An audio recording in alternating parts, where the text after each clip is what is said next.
Happy Odin's Day. Now, it is New Rune Day. I'll make a separate video later today. But for now, I want to read through something as translated by Carolyne Larrington.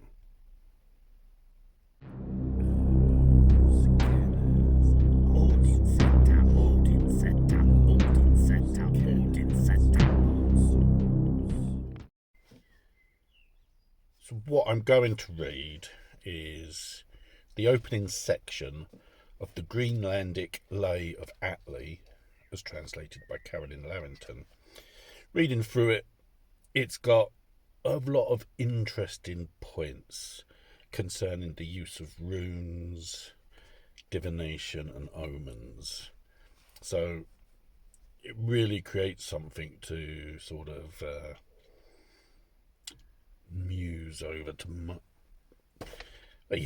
to think about and sort of like get an insight into how everyday sort of people worked with or reacted to the runes.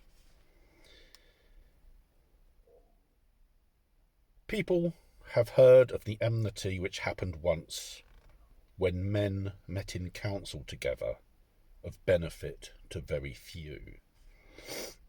They talked privately together.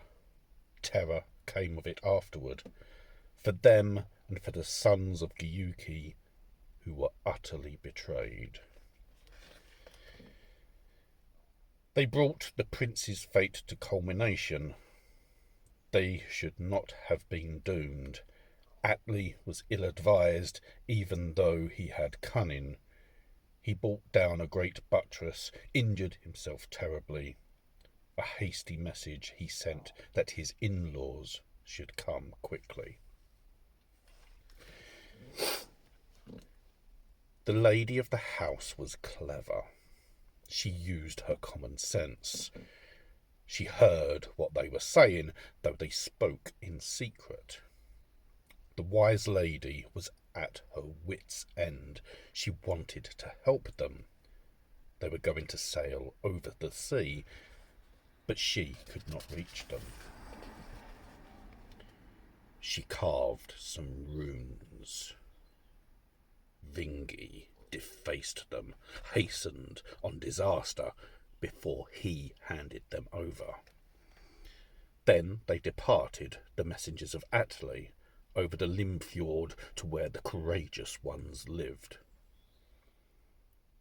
They were most welcoming, stoked up the fires. They perceived no treachery when those men had come. They accepted the gifts which the lovely lady sent them, hung them on the hall pillar, did not think that significant.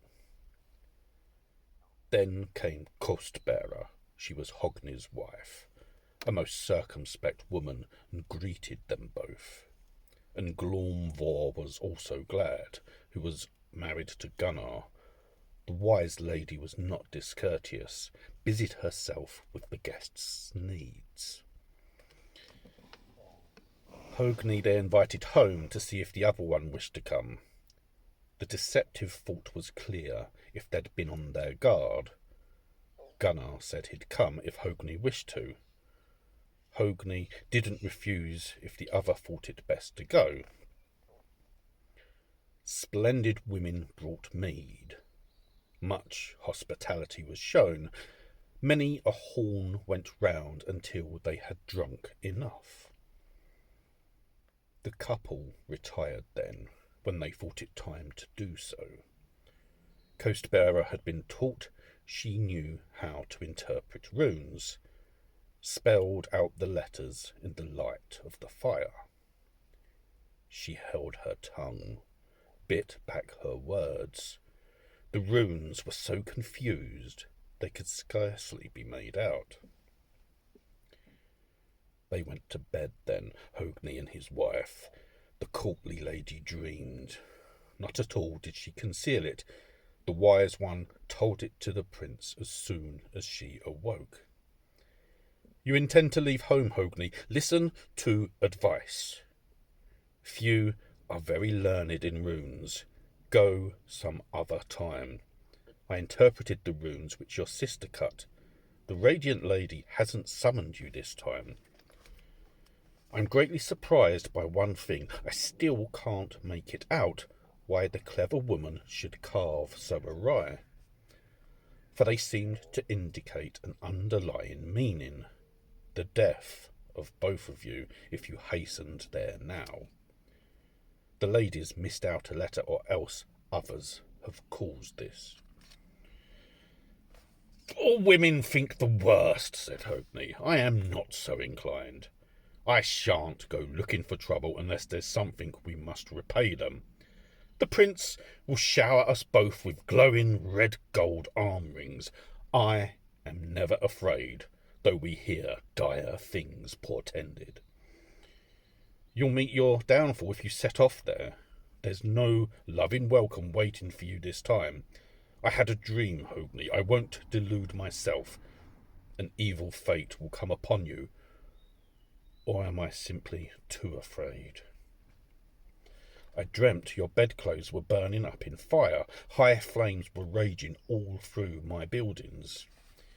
Here are linen garments lying which have no value. They'll soon be burnt up, as you saw the bedclothes burn. I thought I saw a bear come in here, smash up the panelling, swing with his paws so that we were afraid. Many of us he held in his mouth so that we were helpless. His lumbering made no small amount of noise. That must mean a storm coming. It'll soon be raging. Thinking of a white bear, that's a blizzard from the east. I thought I saw an eagle flying here all through the house. Something terrible will happen to us. He sprinkled us all with blood. I thought from its threatenings that it was Atli's spirit. We'll soon be slaughtering, then we'll see blood. Often it means oxen dreaming of eagles. Atli is well-intentioned, whatever you dream. They left it at that. Every conversation has an end.